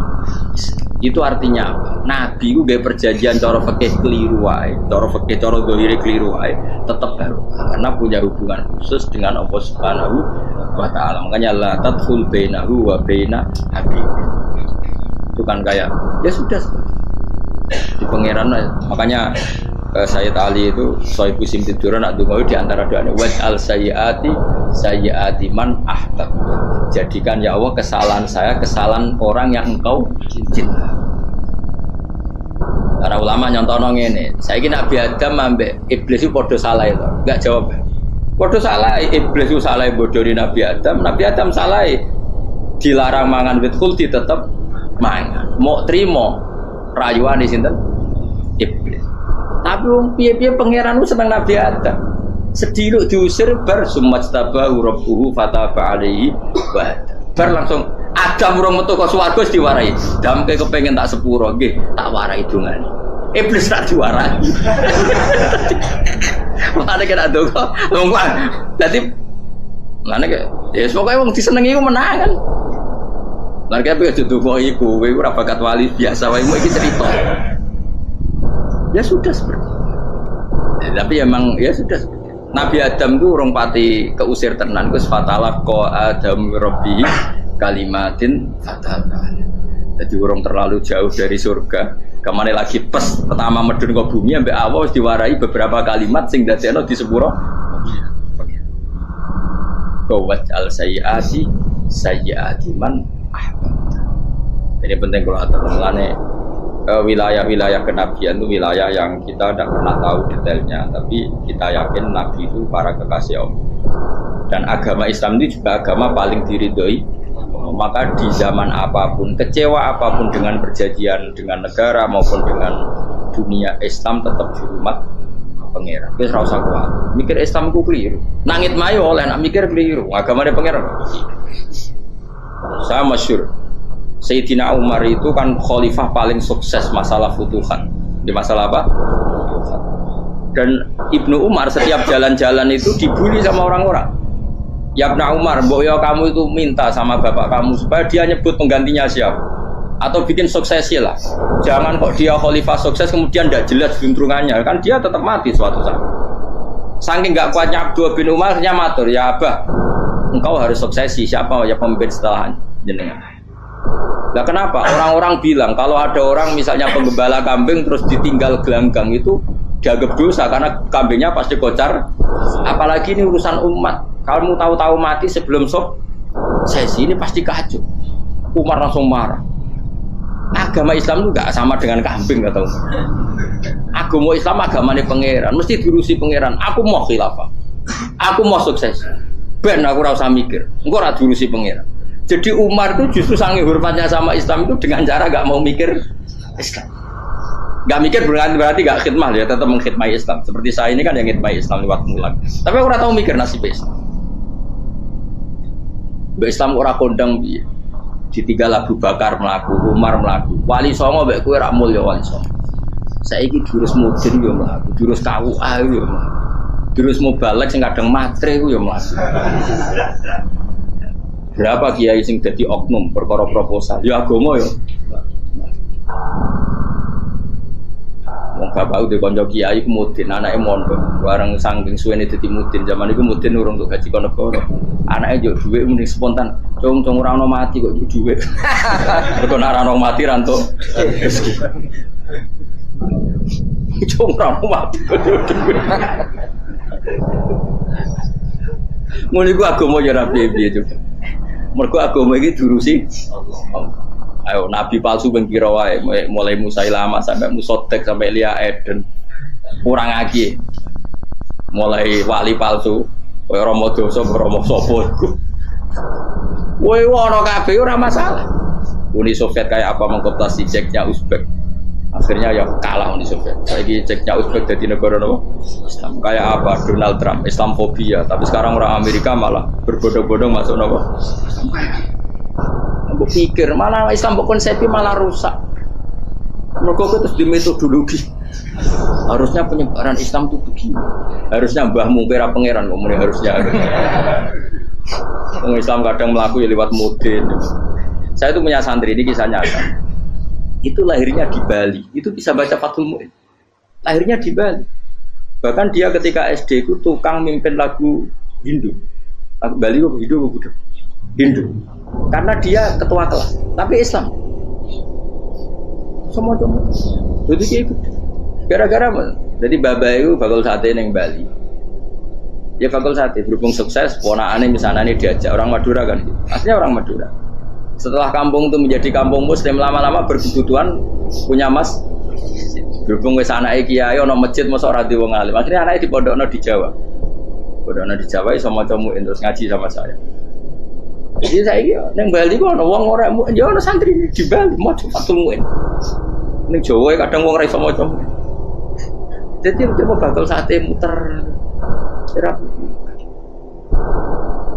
Kayak Islam di Indonesia gara-gara pedagang Gujarat, meskipun sejarah itu diperdebatkan ya gara-gara dagang, karena mereka Muslim ya akhirnya menyebarkan apa? Jadi semudah itu Allah. Termasuk konflik Ali bin Muawiyah itu barokahnya sama susahnya konflik itu masih banyak barokah. Sayyidina Ali sama Sayyidina Muawiyah, karena kita ahli sunnah ya tidak menyalahkan salah satu madzhab ahli sunnah. Itu barokahnya beliau konflik itu banyak sahabat yang migrasi. Ada yang ke Cina, ada yang kemana-mana. Termasuk yang diyakini para sejarawan ada yang ke Selat Malaka. Termasuk akhirnya sampai ke Baros. Barokahnya orang nggak nyaman di Yaman itu di Syria sama di Irak. Akhirnya Islam menyebar. Oh sudah. Andai kan nggak ada konflik itu, mungkin penyebarannya juga lama. Makanya saya bolak-balik bilang, setan itu ono goblok. Bongkor melok ngaji saiki. Setan ora goblok ya. Kalau ada anaknya kiai 5 lanang kabeh sih, alim kabeh iku didu. Mergo rebutan pondokin. Aslinya pondok satu titik di desa itu. Jalane beduan ya di Medan. Gara-gara tuh konflik itu terus sing sitok minggat ning Kalimantan. Gara-gara anak kiai yo gawe pondok ning Kalimantan. Sitok minggat ning Sumatera, anak kiai yo gawe pondok ning Sumatera. Cara setane gak ngedu, malah pondok tetap satu titik. Tapi setan itu goblok, ora roh. Akibat ngene iku ora roh. Akhirnya dulur didu menyebar. Ada wong soleh menyebar ning ndi menyebarkan sujud, menyebarkan Jadi setan yo ono goblok, muga ora ngaji, kok nak ngaji dene roh, kok nak ngono ora usah ngono. Andai kan tidak diutik kan satu titik. Nggih betul. Tapi setan niku nek ana wong soleh iku didu. Nak didu ana sing kecewa minggat. Lah minggate wong soleh ndak ape gawe apa? Masa ape gawe dugem. Lalu kula anggere wong soleh tukaran Gus iku tukaran gara-gara tukaran sak minggat ning Papua ya alhamdulillah. Ape. Kula niku ra Gus kancaku ya Gus-Gus sing minggat ki kuat. Angger pamit kula ora tau tak tangisi. Nuwun kok minggat to bener. Minggate Gus ndak ganti piye. Paling yo gawe bodho apa gawe apa. Setan nganti saiki belum tahu gitu. Mulane muga-muga ora roh. Jadi artinya nak pangeran sakno itu segampang itu. Lah coba di Ponegoro kan konflik sama keluarganya yang dulu ada yang mungkin sebagian pro Belanda. Ning Sulawesi ya tetep gawe napa? Kok nenggone wis wae angker ning tinti. Wali Songo. Sunan Kalijaga agak pati cocok iki Sunan Kudus. Rapati cocok akhirnya dakwah ning kidul di daerah kene. So akhirnya ono ya mono dakwah rong khatam terus dadi Islam macam-macam. Sosati terus no. Tapi ya barokah iku ana Islam tok Tingkir, tok Solo, tok Jogja. Cara rapati tukaran ya Sunan Kalijaga men ngewangi.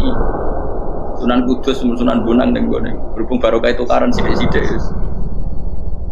Jadi bahasa saya itu buyut-buyut itu Sunan Kudus itu luwih dukung Arya napa? Penangsa. Sekali Joko dukung wong kene itu. Suwijoyo. Pokoknya kurang usah terus-terus. Pokoknya saya ngomong Jogja diulang Kudus.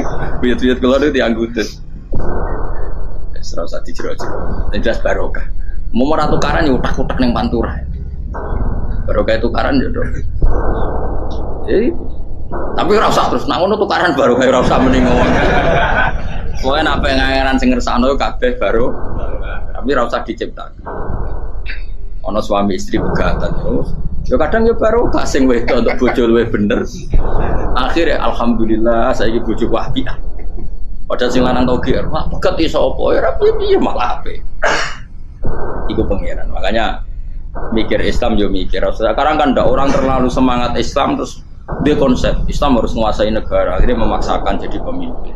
Jadi Islam harus kultural, akhirnya kejauhan Islam.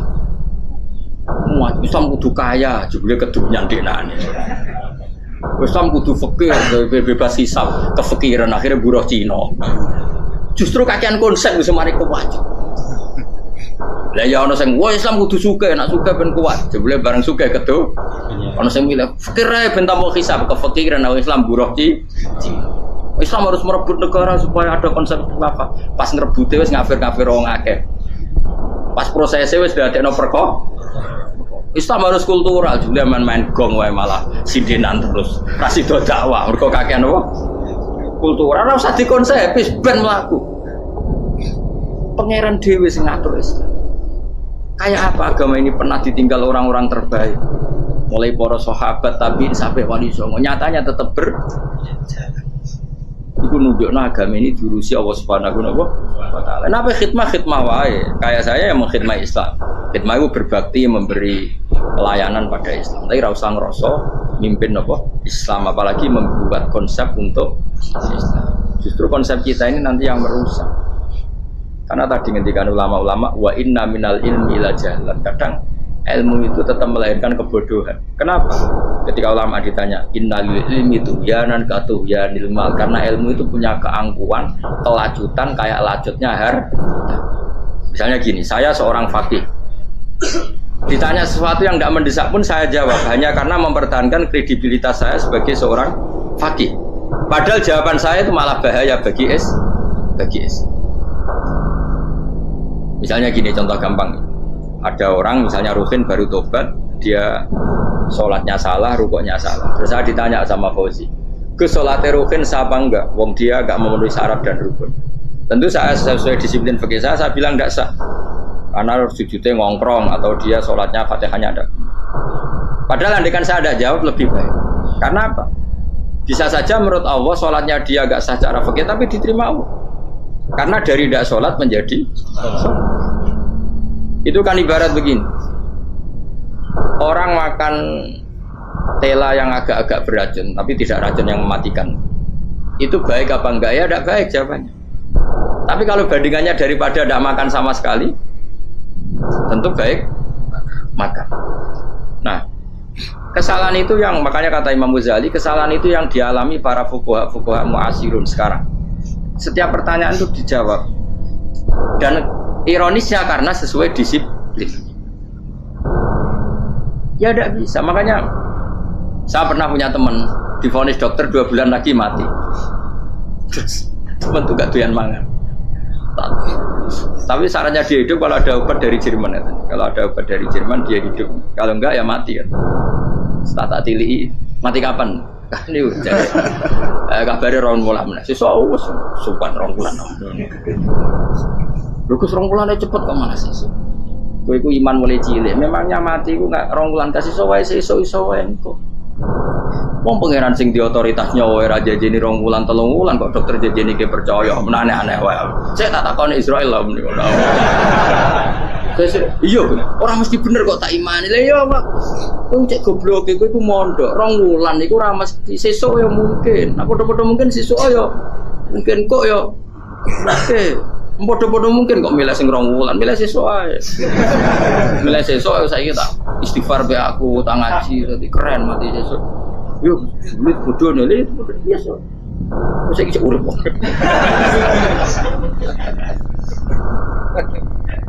Ya karena tadi sesuatu yang enggak otoritasnya itu kita ini kan jadi orang aneh. Agama mulai dulu mengajarkan kita beribadahlah kepada Allah seakan-akan kamu mati besok. Nah, kowe santri tenan tanpa diancam mati 2 wulan iku nanya nak ibadah kok mati sesuk 2 wulan itu kesuwe. Lho kula nganti saiki perasaan kula nggih urip mesti. Mulane kula di dhuwit 200.000 cara kula nggih kathah. Urip nganti sesuk ya di dhuwit 200.000 aki ya. Ana wong butuh dhuwit akeh mergo nyongkone urip suwi. Wis kula ger. Karena kalau rapati seneng derajat, sesuk mati di derajat barang sesuk. Ya kita mangka anaka tamu tuh. Akhirnya dia terus mulai rileks, mulai sebelum malah ramati. Sembrono. Maksud saya itu kita makanya kembali lagi antumul fuqara'u kita ini butuh. Makanya kalau suwon-suwonnya anut para nabi dan kalau ada kesalahan para wali, para nabi itu kesalahannya apa? Mimba bihasanatil abrar sayyiatul. Jadi nabi itu karena hubungannya dengan Allah sangat apa? Dekat sehingga hal-hal yang cara zahir itu salah tapi itu menjadi berkah dan kita tidak pernah kayak apa sulhul apa Hudaybiyah. Makanya kata Abu Bakar enggak ada sulhun a'dhamu minal Hudaybiyah. Enggak ada perdamaian yang lebih afdal ketimbang Hudaybiyah. Makanya saya itu termasuk ulama yang setuju misalnya di McGill di Amerika atau di Kanada itu kan ada Islamic Studies. Saya pernah ditanya, Gus, kalau ada sekolah perbandingan agama menurut kamu setuju enggak? Saya bilang enggak masalah. Yang penting asal yang dikaji itu Islamnya, bukan orangnya. Kalau yang dikaji orangnya ya copet Indonesia ya. Kadang koruptornya ketua partai Islam. Wonge kan macem-macem. Yang dikaji Islamnya loh, asal yang dikaji Islam. Jangan orangnya. Orangnya bulat-bulat. Wah, juara lah no. Juara. Karena pikiran saya niru Hudaybiyah. Ketika Islam didiskusikan secara masif, tetap yang unggul itu Islam. Makanya Rasulullah minta, nggak apa-apa, semua perkara saya setujui, cuma jangan larang orang mendiskusikan Islam. Artinya di Mekah, di Darun Nadwa, di pojok-pojok kampung, di perapatan-perapatan orang tanya, sebetulnya Muhammad itu maunya apa? Mereka ada yang bilang, ya Muhammad kepinginnya wong nyembah pangeran. Pangeran itu apa sih gaya langit bumi? Akhirnya sih itu iya, pangeran di pantas sih gaya langit bumi. Pangeran ulah tahu saya apa-apaanan. Soalnya saya mulai cerita, iya aku tahu nyembah. Pas duyoi luwak. Kami aku izin pangeran duyoi. Soalnya sing cerita meneh aku tahu pas nyembah pas tangannya copok. Waktu cerita kenaifan-kenaifane pangerane itu. Ya gara-gara boleh dulu nggak boleh dilarang oleh negara. Negara itu pinternya Nabi. Mau aku jaluk orang boleh mendiskusikan. Karena kalau didiskusikan pasti ja'al haqqu wa zahaqal. Mun kula terusno. Inna wa yusmi'u may yasha wa ma anta bimusma'in man fil. Fa alam tarono ta ora ngerti sira eta alam tekse ora ngerti sira ana wa ing satana wa ta'ala iku anjala nurono sapa wa minas sama'i sanging langit. Awan nurono ma'an ing banyu. Fa akhrajna mongko ngetokno sapa ingsun fi tetep ing dalam dawa akhirna iltifatun ta iltifat. Iltifat itu pindah anil ghaibati sanging dhamir ghaib. Mestine kan fa akhraja, tapi dadi napa? Fa akhrajna. Harusnya kan Allah menurunkan hujan dari langit, kemudian Allah mengeluarkan beberapa buah, tapi diganti apa? Fa'akhirnya, kemudian kita Allah maksudnya. Kami Allah menurunkan bihi sebab anane mak samarot dan ing boro-boro buah. Mukhtalifan ingkang werna-werna apa alwanuha boro-boro wernane samarot. Maksudnya Allah ingin menunjukkan kekuasaan. Sekarang orang sama-sama dari sperma. Ada yang kafir, ada yang mukmin, ada yang kriting, ono sing bangir, ono sing elek. Anggap aja kayak buah. Buah itu dari tanah yang sama, dari air yang sama. Kemudian melahirkan buah yang beda. Memangnya misalnya buah sing kecut ya ning bumi Indonesia. Pinggirnya ditanduri pelem manis ya ning bumi Indonesia. Mestinya kan kalau buminya sama kan nak kecut kabeh, nak manis. Tapi ternyata enggak. Allah bikin buah yang macam-macam rasanya, macam-macam warnanya dari tanah yang satu, dari air yang satu. Itu kenapa gitu? Ya saking kudrahnya Allah, saking kekuasaan Allah. Mustalifan khali warna-warna apa alwanu berapa warnane samarot ka asdoro kaya dene ijo. Wa ahmarolan abang wa asfarolan asfar. Asfar itu agak kekuningan. Wa irialan yane kabeh. Wa minal jibalilan iku setengah saking boro-boro gunung judadun uti boro-boro dalan. Delala Allah masih ada gunung sing tak tahu diambah manusia lah ya. Delala ada desain alam yang paling layak ada ya selalu ada yang layak dilewati jam wujuda tori konteks dalan birihi landiane napa jabat bidon kang putih-putih jadi kados gunung-gunung teng Indonesia. Nah didelok waduh kemudian ada jalan mesti nyelirit ketok putih. Wa khumrun ana sing kemerah-merah, ron ke kuning-kuningan. Ya mukhtalifun ingkang beda-beda alwanuha apa pola warnane judat fil jibal. Bisidati ana sing terjal, wa filan ana sing kropos. Yes kaya gunung-gunung itu kan ana sing apa cengkramane ku enak berarti sidah ana sing napa dari tanah sing napa kropos. Wa qara bi busud. Lan pira-pira watu kemloso, yaiku manane kemloso watu besar sudun kang ireng-ireng adfun ala judat suhur nek pira-pira watu syadidatu sawati kang banget ireng. Artinya gini loh. Intinya misalnya bumi itu dari apa? Kita tidak pernah tahu. Kalaupun tahu, kita tidak bisa mengendalikan. Nyatanya bumi warnanya macam-macam, buah-buahan ya macam-macam. Iku nunjukno kabeh iku kudrahe Allah Subhanahu wa taala. Yuqalu ten ucapno kaciran kang akeh aswadu tur banget ireng hirbibun wa qalilun hirbib aswad. Iku bahasa mawon guys, pokoke wong Arab niku biasa ireng banget, ireng jelinteng. Lah ngeten. Aswad itu maknane iku wong Jawa lho, nek muni ireng banget misal ireng jelinteng. Pokoknya wis ireng disifati sesuatu yang mempertegas apa? Kehitaman. Wa minan nasilan setengah saya manusa wa dawabilan pira-pira apa kewan. Walanami lan pira-pira raja kaya. Jadi kalau dawab itu mulai melata ya dawab, mulai kodok ya dawab. Nanti mulai kewan apa saja itu dawab. Kalau an'am itu lebih yang agak terhormat kayak apa? Kambing, kayak unta, sapi itu masuknya apa? An'am mukhtalifun utai sing beda-beda apa alwan pira-pira warnane iki kabeh. Ya kadalik kaya warnane pira-pira kewan. Pira-pira tanduran. Jadi maksudnya ngeten nih. Kalau sampai nangan-nangan misalnya sapi putih, engkau tahu-tahu dia anak rodok kemerah-merahan, engkau dia anak ke hitam dari mani yang sama. Dulu-dulunya misalnya, enggak Gus, kalau hitam itu pasti babanya ada yang agak hitam. Senajan toh sekarang pas bapaknya, indukannya, ibunya sudah putih, tapi tetap aja asal usulnya dari satu. Ya tetap asal usulnya dari satu. Sekarang jadi variasi banyak, tetap asal usulnya satu. Kok sampai beda-beda itu kabeh kekuasaane apa? Eling-eling ya. Terus hampir semua ulama itu sepakat ya. Jadi dawuh pangeran itu nanti ngikat itu statusnya dulu. Apa? Statusnya dulu. Nanti kalau status itu jelas, nanti ketentuan hukum ya hanya di status itu. Seolah lagi hanya di status itu. Misalnya gini, wa anzir bihil ladina yakhafuna. Peringatkan dengan Quran orang-orang yang punya rasa takut. Rasa takut akan nanti ketemu Tuhan. Yaitu tengororo mahsyar, ayyuh saru ila rabbih. Nah sekarang pertanyaan saya, yang merasa takut akan terjadinya mahsyar, terjadi ketemu Allah itu orang mukmin apa orang kafir? Tidak jauh itu. Orang mukmin. Ya sepakat ya, karena yang punya perasaan yakhafun itu hanya orang mukmin.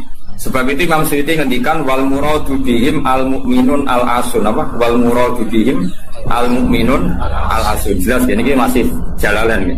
Kalau gue kira paham ya. Karena sebelum ngaji gue sinau, kok nyocok no ilmu, paham? Jadi agar aku kok cocok terus ya saling bagus banget kan oleh enak. Terus minggu berikutnya serau usah ngaji, kan itu podo, no? Ya dari sebelum ngaji kok sinau, kok ternyata keteranganku kok podo, ya gue langsung mulai no podo. Ya, dan narasi nau terus pinter nenggere malah ngeklaim ladu yo. Malah repot meneh.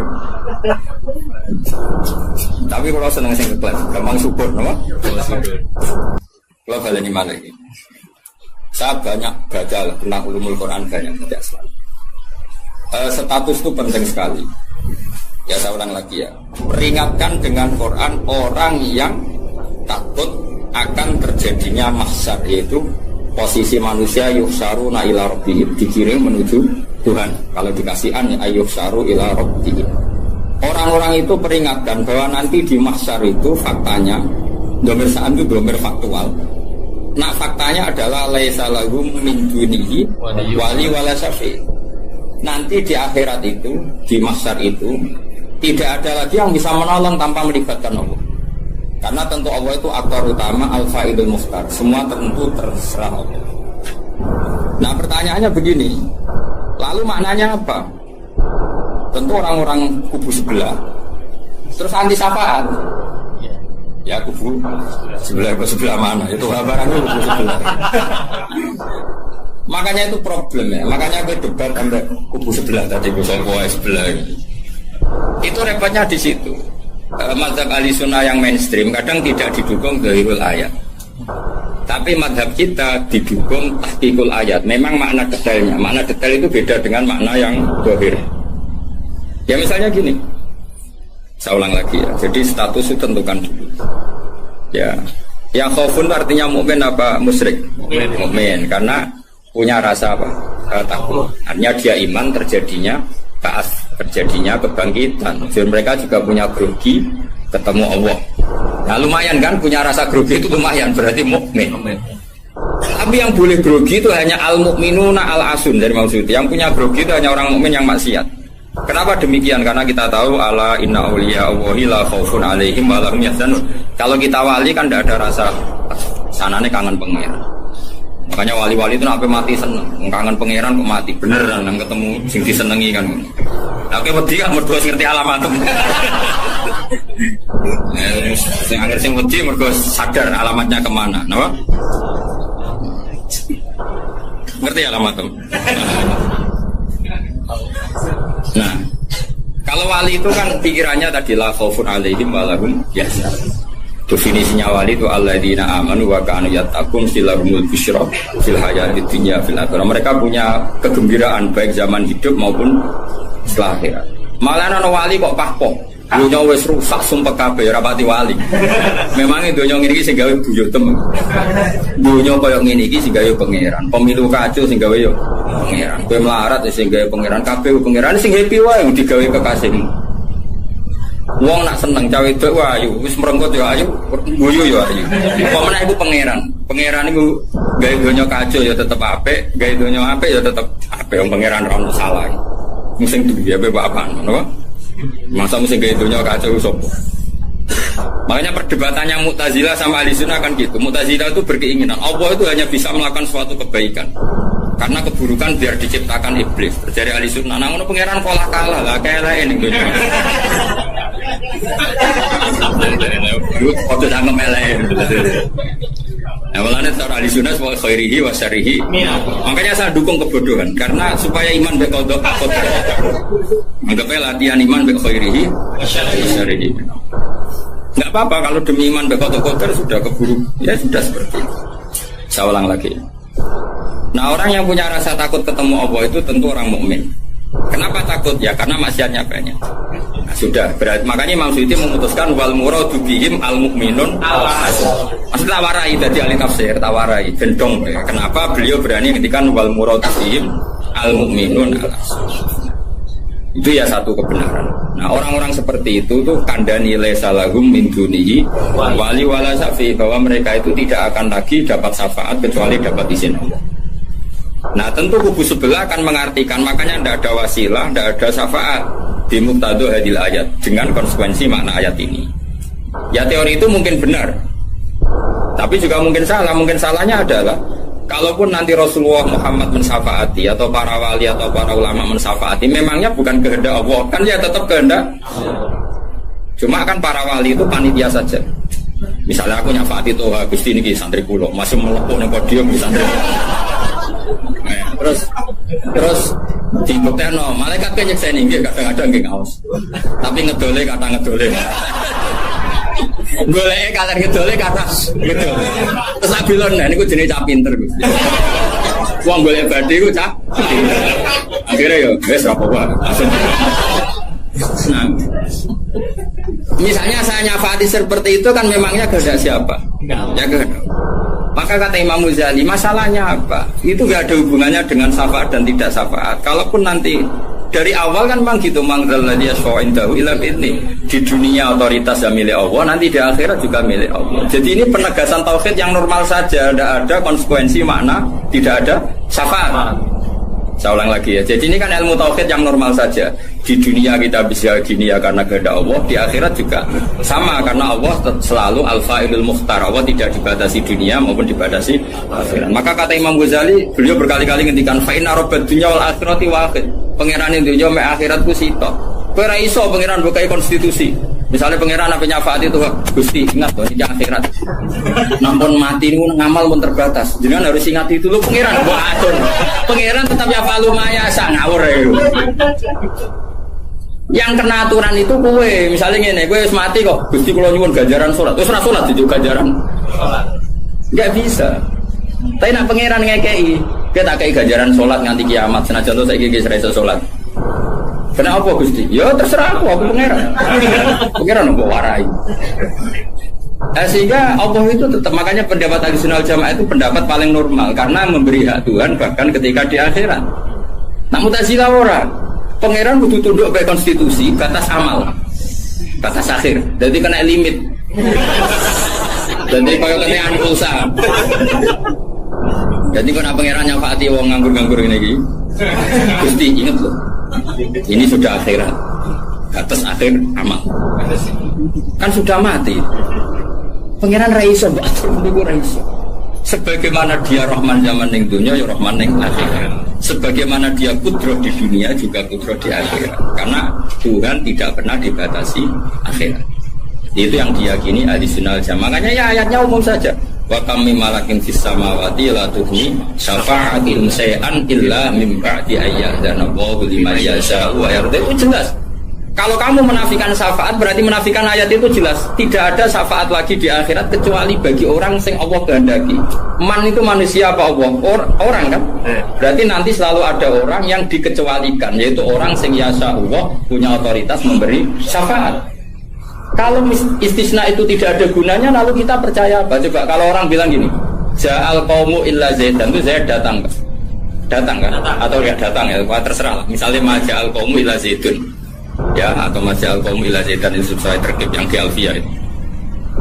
Ketika istisna diucapkan itu ya mustasna itu ada gunanya. Ya, misalnya saya bilang gini, Ja'al qaumu illa Zaidan, masyarakat sama datang kecuali Zaid. Ada gunanya enggak kata illa Zaidan? Ada, yaitu memaklumatkan kalau Zaid tidak datang. Tidak ada syafaat kecuali miliknya Zaid, berarti Zaid bisa nyafaat. Sekarang Allah jelas-jelas ngendikan tidak ada syafaat kecuali illa mim ba'di ayyadallahu liman yasha. Berarti izin Allah itu ada, dan izin ini akan diberikan sama orang-orang yang digandaki Allah. Ya misalnya kayak Rasulullah, kayak para. Lalu kalau syafaat kamu nafikan secara kuliah, secara ekstrim, berarti istisna itu gak ada gunanya. Lucu nggak Allah ngendikan kemudian tidak ada gunanya? Misalnya santriku kabeh iki ahli sunnah kecuali isi sitok. Ya kan ada betul.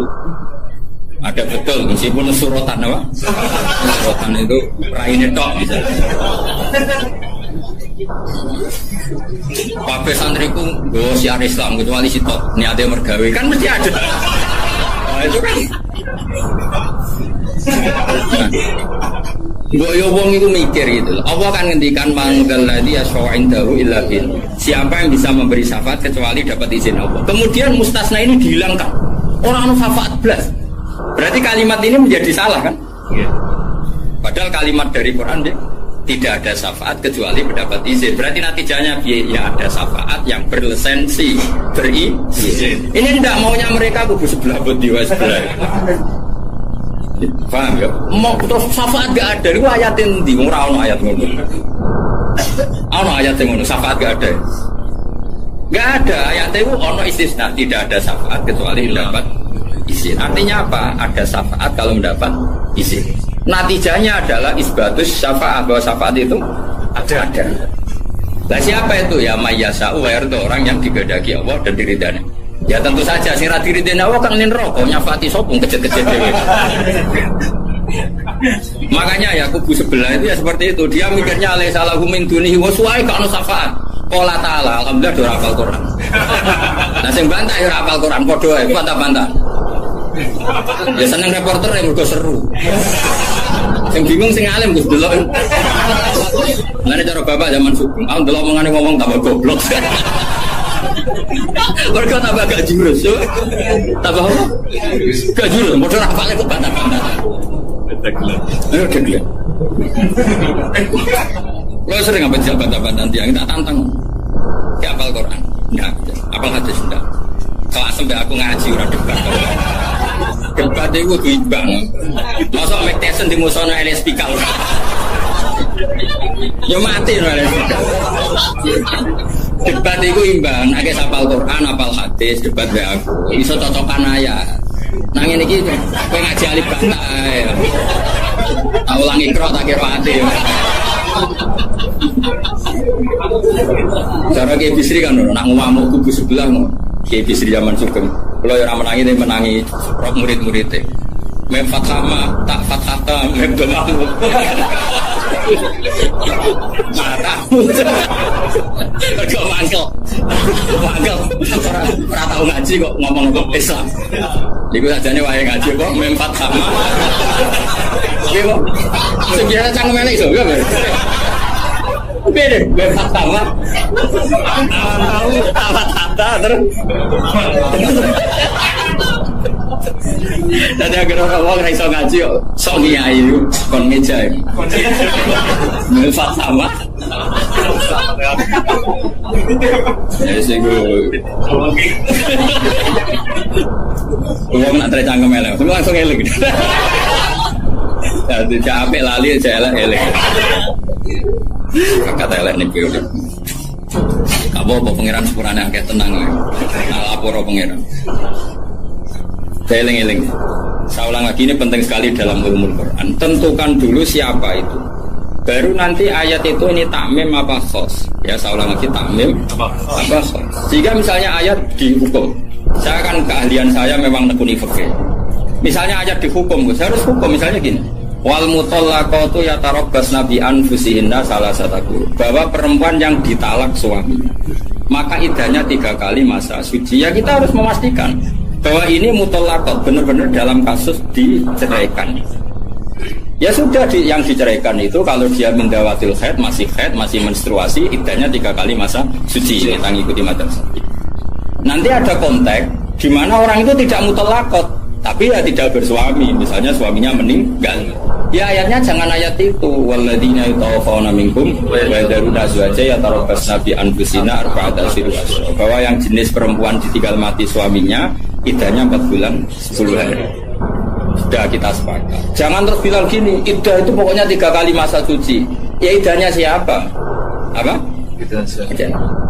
Nah nanti tahu-tahu mesti ada problem secara fikih. Problemnya begini.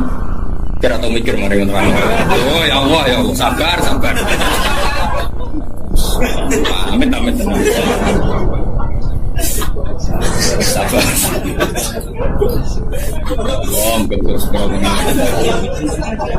Problemnya kan gini mestinya gue juga tak ngaji. Jadi sunnah Rasul raya juga tak ngalim ya sunnah.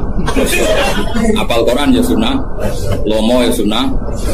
Jadi meskipun gak fair, kalau gue jabatan ya sunnah. Tapi sing ngalim ya sunnah. Milandi, si gampang masih nganget. Cangkep murah aku rasa ngomong. Nah, rumah ya. Problemnya begini. Lalu apa semua orang itu haid? Apa semua perempuan itu haid? Lalu kalau mutallaqat sudah tidak haid gimana? Padahal konteks itu. Nah, ini makanya mirip kayak tadi syafaat. Ya yang diidahkan dengan haid ya yang haid. Kalau yang enggak haid ya kita cari ayat yang lain. Dan alhamdulillah kita hafal Quran sehingga tetap tahu yang enggak haid itu maksudnya ayat wallahi ya isna minal makhidi min nisaikum in irtabtum fa'iddatuhunna salasatu asyuri wallahi lam yakhid. Jadi kalau perempuan tidak haid karena menopause itu iddahnya 3 bulan atau yang belum haid. Jelas ya. Jadi ayat itu pastikan subjeknya siapa tentang siapa, jangan langsung diartikan enggak ada syafaat. Dalile surat An-Nam nomor piro? Biasanya apa ayatnya refa ayatnya nomor itu. Lihat ayat nomor sekian. Nah, ya itu bunine piye? Rata-rata iso to. Ora iso. Lah aku bela kowe ya ora iso pisan. Muatan wong. Ali sunah zaman akhir kowe kok dibela jebule padha ra isane. Amit. Makanya kan kelihatan kalau syafaat itu ada kan tadi saya ulang lagi ya, tidak ada syafaat kecuali kepada orang yang mendapat izin. Berarti harus ada aktornya. Orang yang mendapat izin itu harus ada, dan itu Rasulullah Shallallahu Alaihi Wasallam dan para sahabat, para wali, para ulama. Sama. Kalau perempuan itu iddah 3 kali masa haid atau masa suci berarti ada yang haid. Ya sudah kalau yang haid iddahnya seperti itu. Lalu yang enggak haid ya kita carikan karena pasti ada orang yang perempuan itu sudah ada. Nah itu ayatnya wallahi ya isna minal makhili min nisaikum in irtabtum fa'iddatuhunna salasatu asyhur wallahi lam yakhid. Paham ya? Jelas gitu. Artinya kita jelas. Ojo kok PP apa ayat itu terus pokoknya namanya iddah 3 kali masa suci. Terus ayat arba'ata asyhur wa asrobu lebok nih. Terus ada masalah lagi, perempuan yang hamil itu udah haid lagi. Nah itu masuknya ke ayat wa ulatul ahmali ajaluhunna ayyatuna hamlahun kalau hamil. Jadi ada sekian ayat tentang syafaat ada sekian ayat. Nah kebetulan kubu sebelah dan juga Anda podo-podo rapal lagi repotnya. Mulane bela ahli sunnah itu ya rugi zaman akhir. Jadi bilang berharap. Ngapa lo sekarang lomba menangan mata lomba. Lah sing ora paham ya lomba ya kalah. Malah kalah video guys ora lomba. Yo kalah kono lumayan untuk umroh.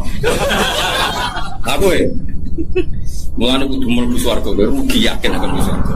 Wis lomba ra menang ya ora apa. Nek dunya ora pati dimulyakno wong tekan mati kok mlebu. Kok apa-apaan. Kelas dari sana ragil. Orang pantas ngapal Quran pun rokok ora pantas. Mene malaikat Malik gak ngurmati Quran. Nek kok nak dites ya tuh.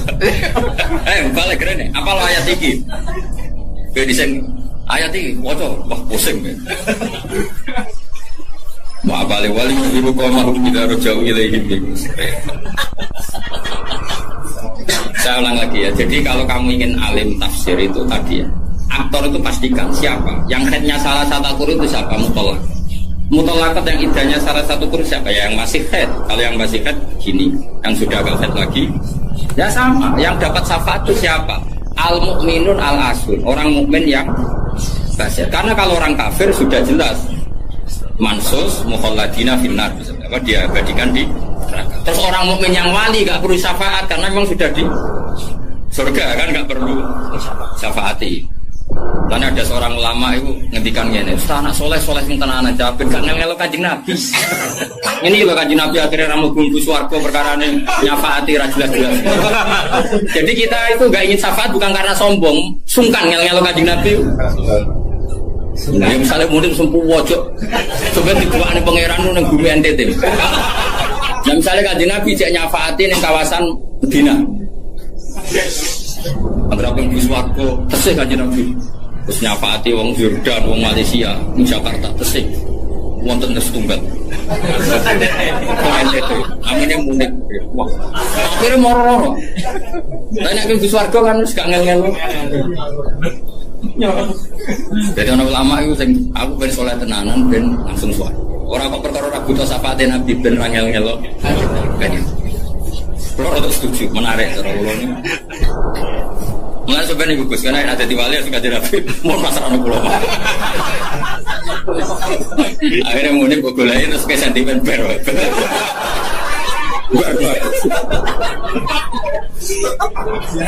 Bukan mau. Jadi saya ulang lagi ya. Jadi kalau ada satu kalam, saya ulang lagi ya. Kalau ja'al qaumu illa zaitan maka istisna ini pasti ada gunanya. Ya memang beberapa masyarakat datang kecuali syafaat itu tidak ada kecuali dapat izin. Berarti izin syafaat itu ada gitu kan. Paham ya? Izin syafaat itu ada. Ojo kok terus muni ora ono syafaat itu kesimpulan kondi ngono. Paham? Dong toh? Berarti aswaja? Ya aswaja. Enggak usah training kan? Enggak usah training. Ojo training balione gede jebule trainingnya ra mutu. Balione jadi kursus aswaja. Boleh ngomongin strategi politik. Kita nggak boleh kalah sama sebelah. Ini kursus aswaja, kursus politik. Akeh semuanya. Jemaah KB orang-orang. Ya saya ulang lagi ya, itu harus begitu ya. Jadi ayat itu harus seperti itu. Di mutolakot itu ada yang mindawatil khaid, ada yang tidak. Kalau mindawatil khaid idahnya salah satu kurun. Lalu ada orang yang jenisnya ulatul ahmal yang sedang hamil, itu idahnya ayatu'na hamlahu dengan melahirkan. Ada yang sudah ada haid kayak monopos, ya idahnya 3 bulan. Itu ada sekian kemungkinan, ya sudah statusnya dikembalikan ke statusnya, jangan ditambahin. Pokoknya yang namanya idah 3 kali masa suci. Itu untuk ilmu konti, kamu cuma pokoknya. Itu nak goblok tuh jadi aja. Biasa wae digo dhewe ning omah. Ngobrol kok diajak-ajak. Bahaya. Makanya Imam Suyuti berani ngendikan wal muradu bihim al mukminun al asr. Kenapa dikatakan mukmin? Karena masih ya khaufun, khawatir ketemu Allah dalam keadaan maksiat. Nah, khawatir ketemu Allah itu enggak siap itu artinya dia percaya adanya pertemuan. Berarti dia mukmin dengan kebangkitan. Beda dengan misalnya orang ateis, ngalami ya khaufun apa enggak? Enggak kan? Karena mereka yakin enggak ada kas. Itu cara berpikir Imam Suyuti wal muradu bihim al mukminun al asr. Jelas ya. Jadi contoh yang saleh maju. Mohon Gus mandek. Lagi ganti ayat wala tatrudil ladina ta'una rabbahum bil ghadati wal asy. Dia secara balaghah hujjah itu anggap saja ujung, asy juga ujung. Jadi kalau dalam bahasa mana saja itu baina gumai gak dihitung Gus Abdin. Makanya kayak ojo terus mendingin. Berarti sing wajib mau salat subuh be asar bakmu. Quran membahas esuk sore. Ya ora ngono cara balaghah ora ngono dul-dul. Maksudnya ngomong ujung sampai ujung. Jadi torofail waktu, no? Torofail waktu, dua ujung waktu. Makanya sholat itu tetap 5. Engkau namanya terdalil ayat tinggi. Sholat itu penting pagi dan sore. Berarti mau subuh, mau asar. Aliran sesat. Tawari balaghah ya. Jadi cara balaghah itu kan ono dzikrul badi wa iradatil. Itu logikanya gini. Logikanya itu ya seperti tadi. Allah ngitung ujung sama ujung. Makanya Syekh Nawawi itu tak biji wong apik tenan. Padahal beliau wong Jawa. Justru wong Jawa itu barokah. Nak ngarang itu tak Jawa itu paham. Mergo bahasa Arab Syekh Nawawi Banten itu kan rada Jawa, Gus. Dadi ora bahasa Arab kaya wong Arab itu. Dene ra paham tafsirune kebangetan. Dadi kan sajane bahasa Arab itu wis gampang. Tapi aku mau dadi wong Arab waca tafsir meneh yo bingung mergo bahasa Arab rada Jawa. Gue kacau ke bahasa Arab Indonesia kan kacau misalnya Al-Jamiah, Al-Islamiyah, Al-Indonesia. Itu orang Arab kan bingung. Iya terkibung. Al-Jamiah, Al-Islamiyah. Itu mesti bingung. Bahasa Arab itu bener, tapi orang Arab itu bingung. Karena perasaan orang Arab orang Jawa beda. Karena pikiran orang Indonesia kan universitas itu Jamiah. Islamiyah itu yang Islam, Indonesia itu bangsa Indonesia. Ya bahasa Inggris sama bahasa Indonesia kan ya beda. Maksud sifat muqaddam mana kan beda. Tradisinya beda. Tapi alhamdulillah ya sudah seperti itu gak apa. Dalam Indonesia yang paham. Wong Arab susah ya paham. Anut wong Indonesia. Anut wong apa? Sama saya kita bedai. Tidak, ini jawab saja. Kira ditakoki wong agama mau buka jawab ya? Islam kan? Orang bener. Terus saya ini cawe itu ditakoki agama mau Islam kan? Karena masdar. Nama? Masdar itu bebas mudzakkar, bebas muannas. Tapi sekali pakai isim fa'il, ya sekali pakai isim fa'il. Anak kamu perempuan, semoga jadi anak solihah kan itu. Kalau lelaki semoga menjadi anak soleh. Ya gitu. Ada muslim, ada muslimah. Ya kan, ono hadirin, ono hadirat kan. Baik-baik lah. Mulane kadang ono mubalek gaya assalamualaikum waalaikumsalam. Latihan bahasa Arab moto barang. Sebagian yang hadir kan perempuan ya. Waalaikumsalam. Assalamualaikum waalaikumsalam. Dan nurutin ngono malah kesel karena tadi wong wedok ketemu wong wedok terus assalamualaikum nak sito. Nak loro alaikuma kan dia kesel. Kesel ora kira-kira. Mulane ora usah ngono. Nah ini penting ya secara bahasa. Sehingga di surat Waqiah, makanya sama turun sama Syekh Nawawi. Di surat Waqiah itu pangeran ngitung itu ya ujung ke ujung. Misalnya di surga itu surat Waqiah ya fi sidrim mahfudh wa talqim mandud. Nah, wa dhilli mamdud wa ma itu gak sing terusane iku fi samune fi sidrim mahfudh wa talqim mandud wa dhilli mamdud wa ma imaskum wa faqiyatin katsira lamaqtu ati walam. Itu apa mencontohkan tuh sidrin. Sidrin itu ya pohon yang daunnya itu kecil sekali. Jadi asidru kinayatun anil asjar sing yang kecil sekali, sing sohiron aurahuha kira-kira gitu, yang kecil sekali apa? Daunnya. Nah di situ terus Allah menyebut daun pisang, apa? Daun pisang. Jadi di situ disebut itu hanya sidrun kira-kira orang Jawa, jari ini Jawa maknanya widoro, padahal ora roh. Langsing kok. Dikira-kira, padahal widoro ora enak buat. Tapi intinya itu kinayatun misalnya anil asjar yang qalilun apa yang sohir ya, yang sohir apa aurahuha. Yang kemudian yang satu contoh pisang itu mewakili partai apa? yang daunnya besar atau lebat. Kira saya protes, kok ini gak ada anggur, kok gak ada apel. Jadi pokoknya Allah aku cerita, ning swarga iku ana jenis buah sing mulai daunnya paling kecil sampai sing paling besar. Lah wis koyo ngene iku bil darti walasi dong. Dong. Pinter berarti. Maju. Jadi selalu ada ilmu untuk memberi penjelasan ini. Diambil ujung sama. Makanya sebagian ayat aqimis sholata tarafain nahari wa zulafan. Itu bukti kalau teori itu benar. Makanya ayat ini yang jadi pegangan. Kamu kalau sholat ya ada bagian ujung siang dan ujung malam. Sebab itu limo itu keduman. Lah ayat ini kan terus kowe nakalan kan pagi sore. Kurang ngono, gobloknya jadi terus no ya saya ini saat ini. Maksudnya itu ledak makili ujung. Asih makili ujung. Nah, sholat itu menghabiskan dua ujung. Tarafain nahari wa zulafan. Sing potek bingung Mas. Torofian, torofain. Padahal khotbah nih. Kadang khotbah ya enggak, ngayate rapal kok. Ya tahu ana konten ku. Sing lho. Sing falanu khiyanahu mo falanu kai falanu. Lele baba rapal ora sama kae. Falanu siap lah. Falanu. Siap lah. Dari Pak kita begirat.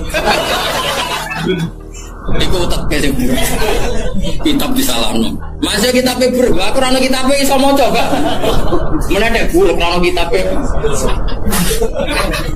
Ya iso maca tuh akal man amil sholiham min dzakarin aw unsa wa huwa mu'minun falanu khiyanahu. Yang buruk juga alasan falanu. Lah lebah wis mau khotbah pamer sing umum mak wis semua pokok ae. Alhamdulillah salat terus bar. Karo dene khotbah suwi-suwi lha opo. Lho enak lho khotbah, gawe Nabi malah enak. Alamate wong alim ku nak khotbah cepet, nak salat suwi. Dadi enak to khotbah cepet ae. Dadi kok kena sajane mergo ora iso.